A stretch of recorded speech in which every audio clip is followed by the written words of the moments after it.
Live to Capitol Hill here tonight, where House Democrats have just revealed that Jeffrey Epstein's sex trafficking co-conspirator, Ghislaine Maxwell here, will and does plan to ask President Trump to commute her 20-year prison sentence.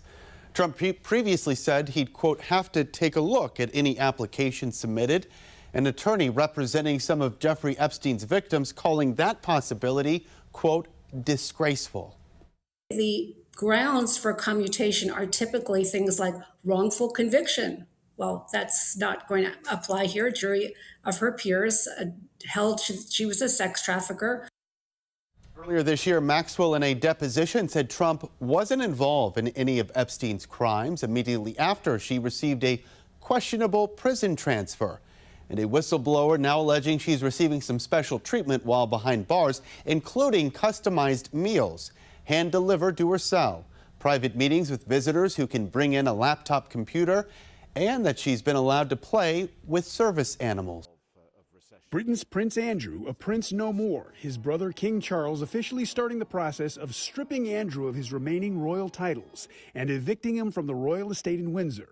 It's the royal family's strongest response yet to the disgraced prince's links to the late convicted sex offender Jeffrey Epstein. It's a moment about justice, right? Epstein survivor Danielle Binsky responding to the news Thursday. I think it was incredibly hopeful for survivors, and it's a glimmer of hope that we haven't seen in a really long time, if ever. The years-long controversy over Andrew's friendship with Epstein intensified after the release of a posthumous memoir by Virginia Giuffre, who alleged Andrew sexually assaulted her when she was a teenager. Andrew has repeatedly denied all allegations against him. He claimed he never met Giuffre, who died by suicide in April at the age of 41. On Thursday, her family released a statement reading in part, quote, "Today, an ordinary American girl from an ordinary American family brought down a British prince with her truth and extraordinary courage." Giuffre's brother also spoke out on Thursday. I think this is a big sense of vindication for her from not just the general public, but from the king himself, to say, I stand by survivors. Buckingham Palace also released a statement reading in part, quote, "Their Majesties wish to make clear that their thoughts and utmost sympathies have been and will remain with the victims and survivors of any and all forms of abuse." I'm Reed Binion reporting. Jeffrey Epstein's co-conspirator, Ghislaine Maxwell, is working on a presidential commutation application and getting special treatment in prison. Now, those are new allegations from a whistleblower, according to Democratic Congressman Jamie Raskin, ranking member of the House Judiciary Committee. He's written a 6-page letter to the president demanding that he, quote, provide answers for the American people and all the survivors harmed by Ms. Maxwell's conduct. She was moved to a lower security prison in Texas in August after being interviewed by the president's former personal attorney turned Deputy Attorney General Todd Blanche. More now from CNN's MJ Lee. Convicted child sex trafficker Ghislaine Maxwell is hoping to reverse her fortunes with help from President Donald Trump. Would you consider a pardon or a commutation for Ghislaine Maxwell? It's something I haven't thought about. It's really something I'm allowed to do it. Trump, when asked, has repeatedly not ruled out the possibility of leniency for the late Jeffrey Epstein's notorious right-hand woman. According to a whistleblower who is making new allegations, Maxwell is currently working on filing an application for a commutation. She's basically being treated like an honored guest at a Trump hotel rather than a federal prisoner. Congressman Jamie Raskin, the House Judiciary Committee's top Democrat, says the whistleblower also claims that Maxwell is receiving preferential treatment at the prison camp in Bryan, Texas, where she's currently serving out her 20-year sentence. The favorable concierge-style treatment is said to include private meetings with visitors, including snacks and refreshments for her guests, Maxwell's guests being allowed to bring in computers during their visits, and the camp's warden personally helping to send emails on Maxwell's behalf. Maxwell's lawyer and the Justice Department did not comment. Did you ever observe President Trump receive a massage? Never. These new revelations coming less than 4 months after Trump's Deputy Attorney General and former personal lawyer Todd Blanche met in person with Maxwell at her previous prison in Florida. I never witnessed the president in any inappropriate setting in any way. In the times that I was with him, he was a gentleman in all respects. During the course of 2 days of interviews, Maxwell telling Blanche that she had never seen Trump behave inappropriately. Trump, who was friends with Epstein decades ago, has not been accused of any wrongdoing related to Epstein. Ghislaine answered every single question asked of her over the last day and a half. Ms. Maxwell would welcome any relief. Just days after Blanche's unusual July meeting with Maxwell, the convicted felon was transferred out of a low-security federal prison in Tallahassee to a minimum security facility in Texas. The move drew the ire of critics, Democrats, and Epstein survivors alike. We were horrified to learn that she had been transferred to a prison camp. It's one of my worst nightmares that she not only be transferred, but at the possibility that's very much going around that she might be pardoned.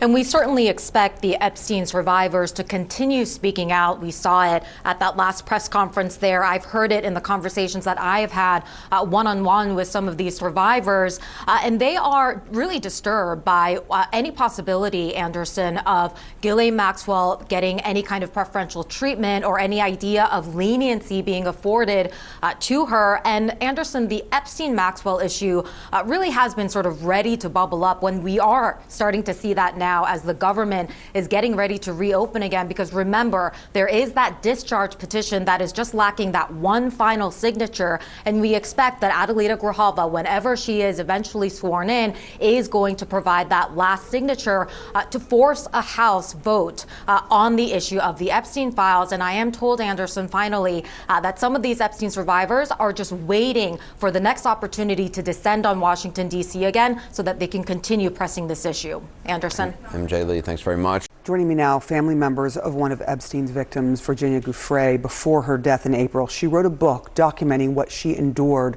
and had dedicated herself to helping abuse survivors. Sky Roberts is Virginia Giuffre's brother, and Amanda Roberts is her sister-in-law. Thank you both for being here. I just have to get your thoughts on what you are hearing from Jamie Raskin about this whistleblower who is saying that she is receiving all kinds of special treatment now in the facility that she's in.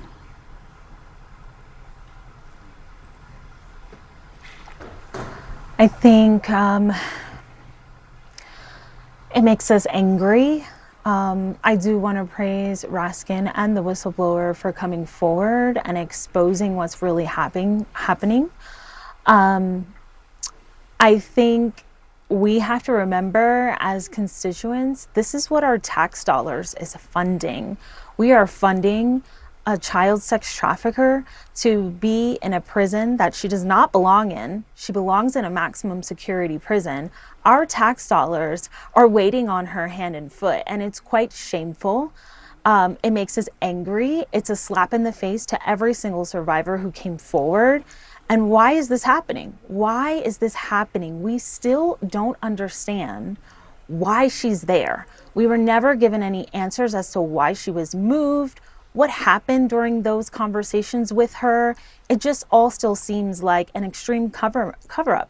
And it's scary to think that she may be on the doorsteps to freedom. Sky, I'm curious what you think of the fact that the initial fury over the Epstein files not being released somehow resulted in Ghislaine Maxwell being moved to a more comfortable setting. Why do you think that is?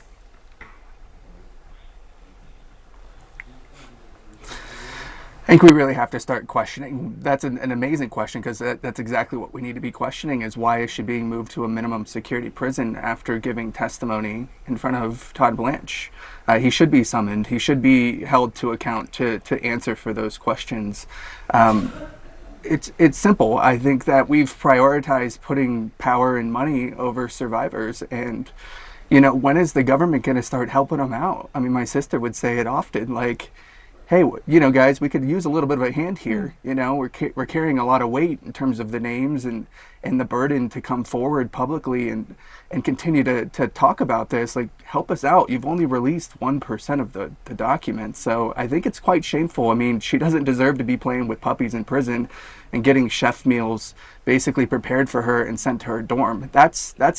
That's not what we should be doing to a convicted sex trafficking offender. I can tell you that. She was an active participant and physically abused many of these survivors, including my sister. I think it makes us angry. I do want to praise Raskin and the whistleblower for coming forward and exposing what's really happening. I think we have to remember as constituents, this is what our tax dollars is funding. We are funding a child sex trafficker to be in a prison that she does not belong in. She belongs in a maximum security prison. Our tax dollars are waiting on her hand and foot, and it's quite shameful. It makes us angry. It's a slap in the face to every single survivor who came forward. And why is this happening? Why is this happening? We still don't understand why she's there. We were never given any answers as to why she was moved, what happened during those conversations with her. It just all still seems like an extreme cover-up. And it's scary to think that she may be on the doorsteps to freedom.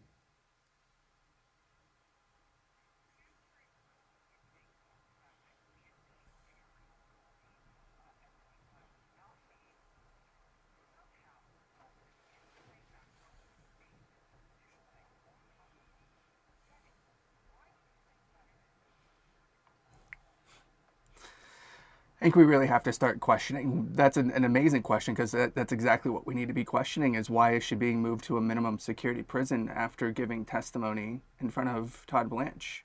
He should be summoned. He should be held to account to answer for those questions.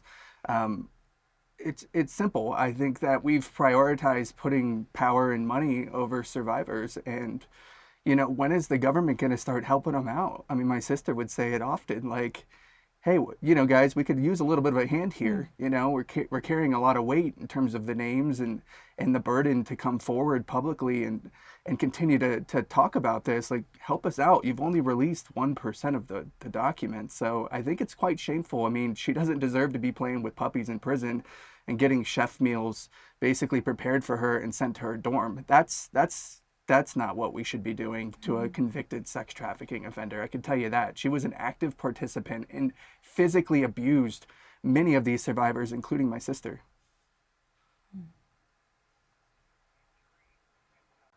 I think if King Charles can strip Andrew of the prince title over just affiliations, over leaked emails, why is our president not definitively ruling out a convicted sex trafficker of minors, of children?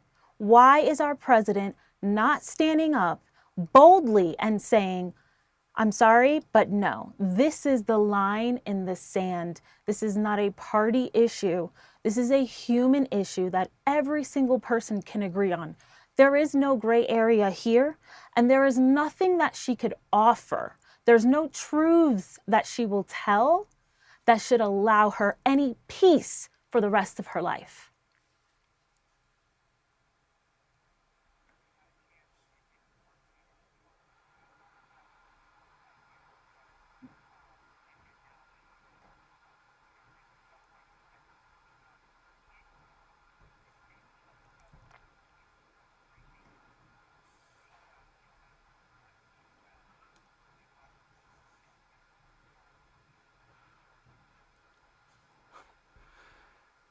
I think we have to have that hope moving forward. We have to have the hope that our government is going to do the right thing, that President Trump will hold to his promise of releasing all of the Epstein files and the documents. To date, we have 1%. He's on track to get 4% of them released by the end of his term.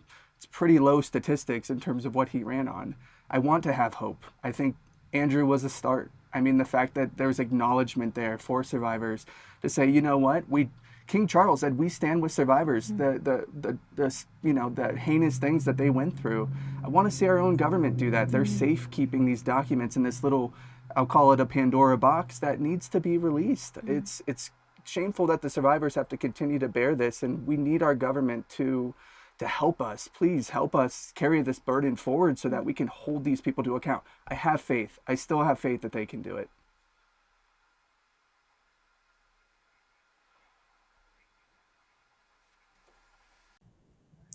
I've heard similar reports. I've also heard, and these are just, I can't confirm them either, report that someone did complain about this preferential treatment and was promptly transferred to a higher security prison. I don't know if that's true, but that is what's being reported.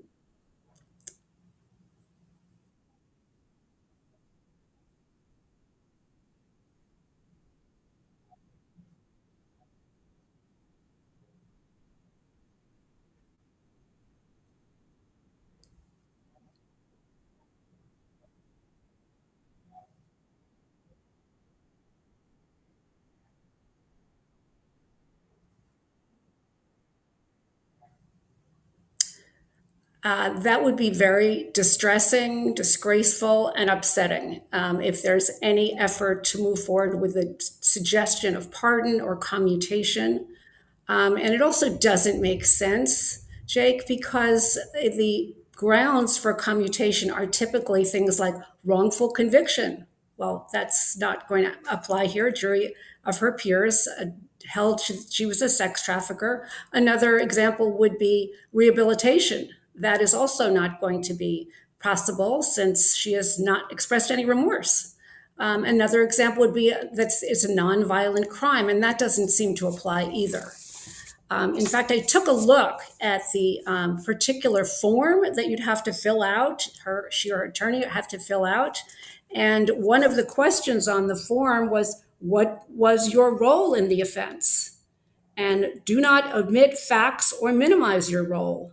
And do you accept responsibility for your criminal conduct? So she's going to have to, if she goes forward with this, she's going to have to address those issues.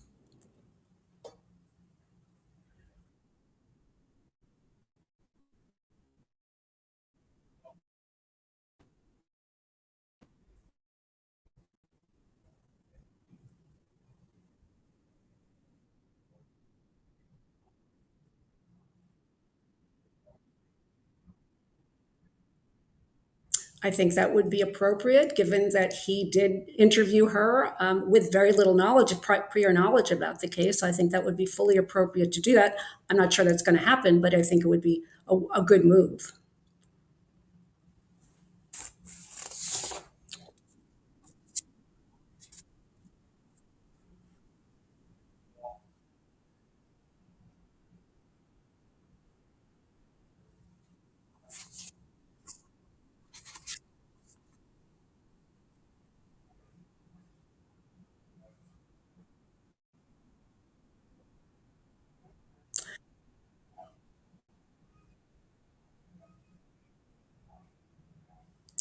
They are deeply concerned that this is more of the cover up of the Epstein files, which have not been released. Hopefully, we're getting closer to that, but that's another aspect of the cover up. I did ask some clients today if you'd like to hear their comments on this development or possible development of the commutation.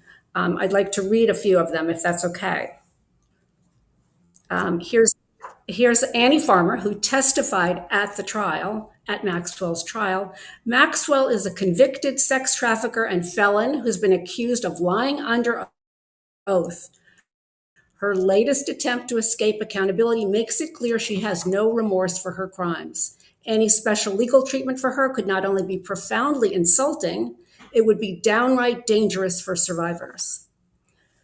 Liz Stein, who I know you've interviewed, said, as survivors, justice is the one measure of truth we have left. Ghislaine Maxwell was tried, convicted, and sentenced in a court of law, and her sentence should be upheld like anyone else's.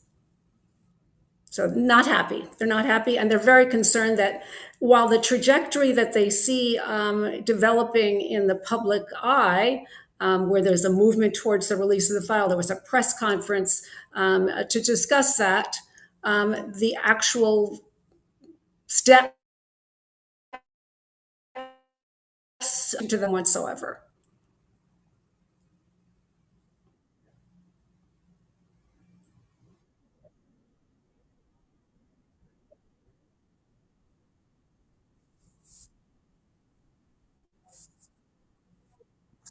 Thank you.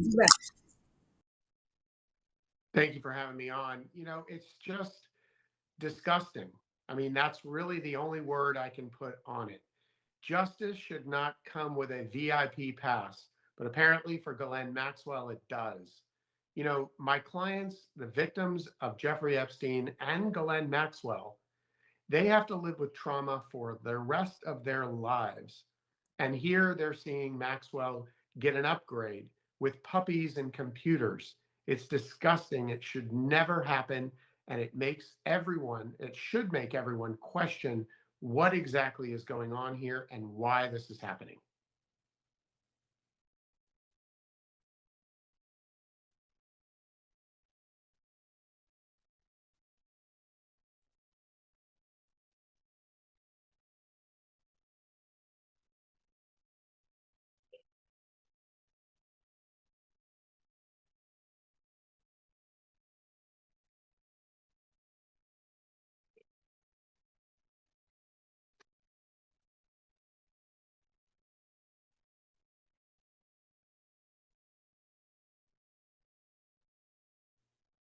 It's disgusting. I mean, listen, this isn't punishment. This is privilege in disguise. This is favoritism to a rich, wealthy, influential woman. She used her influence on the outside, and she's now being allowed to use it on the inside of jail after a conviction for sex trafficking and perjury, lying under oath. And the only reason that she's being given this privilege is because of who she is and the information she knows, and she's keeping to herself so that potentially she could get a commutation or a pardon at the end of the day.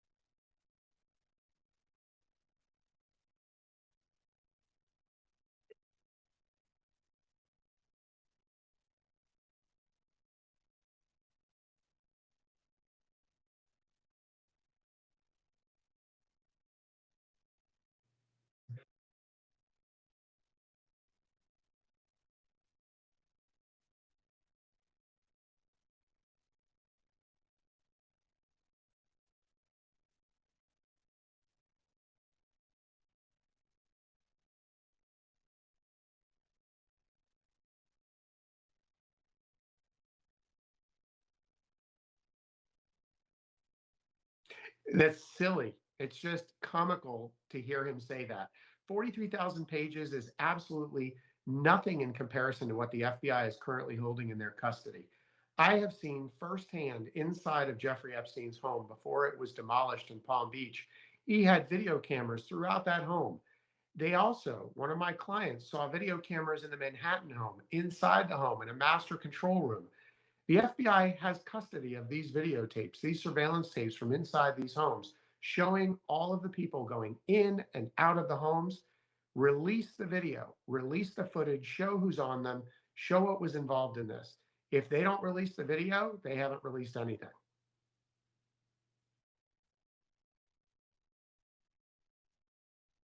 Well, listen, at the end of the day, my clients, as well as any other minor victims who were perpetrated in this sex trafficking crime, should be protected. It's very simple. Televisions does it all the time. They blur out someone's face if they don't want to be identified. But only the victims should be protected. The people that are on these videos should be exposed to the world so that the world and the public can cast judgment on them for what they've done. Well, the whistleblower made clear that Ghislaine Maxwell is just in a completely different category than every other prisoner. She gets essentially room service behind bars. She can use the shower. She can use the gym whenever she wants to. She gets special treatment there. And unlike other prisoners who have to communicate with people outside of the prison through the unreliable and very slow mail system, she's actually getting messages sent through the warden to the people that she wants to communicate with, and the warden is actually offering her the opportunity to communicate on legal matters with people outside of the prison through the warden. So it's a pretty extraordinary situation. Of course, her presence in that camp facility itself is completely astonishing, given that they had never had a sex offender before, and sex offenders were not allowed in that camp. But she was allowed in, and she got in pretty much on an overnight basis after she met with Todd Blanche. She was subpoenaed by the Oversight Committee on July 23rd after a vote on July 22nd, and it was on July 24th that Todd Blanche, who had been Donald Trump's personal criminal defense lawyer, now working for the DOJ as the number 2 person, went over to meet her, not in order to find out what she knew in terms of getting other people to be investigated who were involved in the $1.5 billion international child sex ring, but rather to find out what she would say about Donald Trump. And he pronounced himself satisfied when, she said that she had never seen Donald Trump in any compromising position with young women or girls. In fact, she'd never seen Epstein in some compromising position with underage women or girls. So anyway, he liked what he heard, and then suddenly she got this transfer.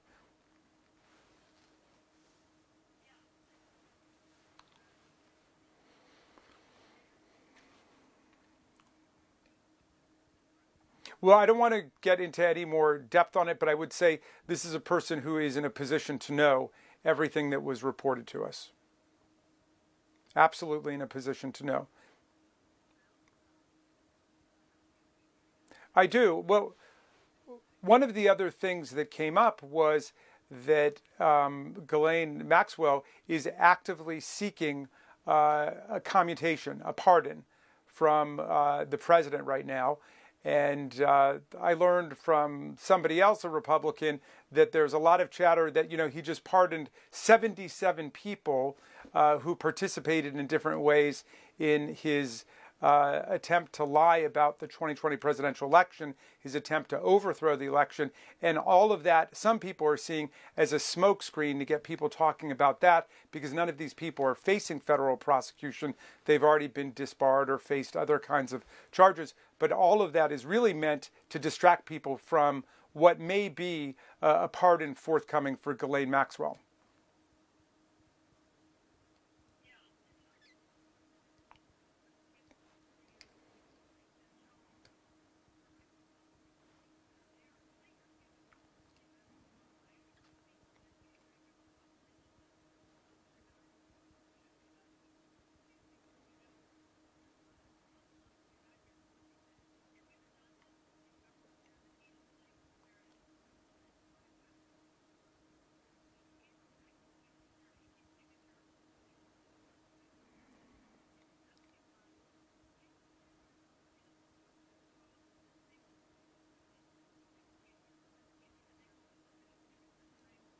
Well, I believe that they are, because I know them. I think they take very seriously the idea that there would be this massive international prostitution, child sex trafficking operation conducted by Jeffrey Epstein in conjunction with a lot of very rich and powerful people, including Prince Andrew, who lost his royal title because of this. And so if they can deal with this problem, or at least begin to deal with this problem in a constitutional monarchy in England, I would hope that a constitutional democracy could deal with it. One of the things that I'm hoping for, Caitlin, is that we will have a bipartisan resolution to tell Donald Trump not to offer a pardon, clemency, commutation of any kind to this convicted child sex offender, and not to in any way alter her sentence. I mean, this is one we learned about in advance, that this is going on behind the scenes, and we should do everything in our power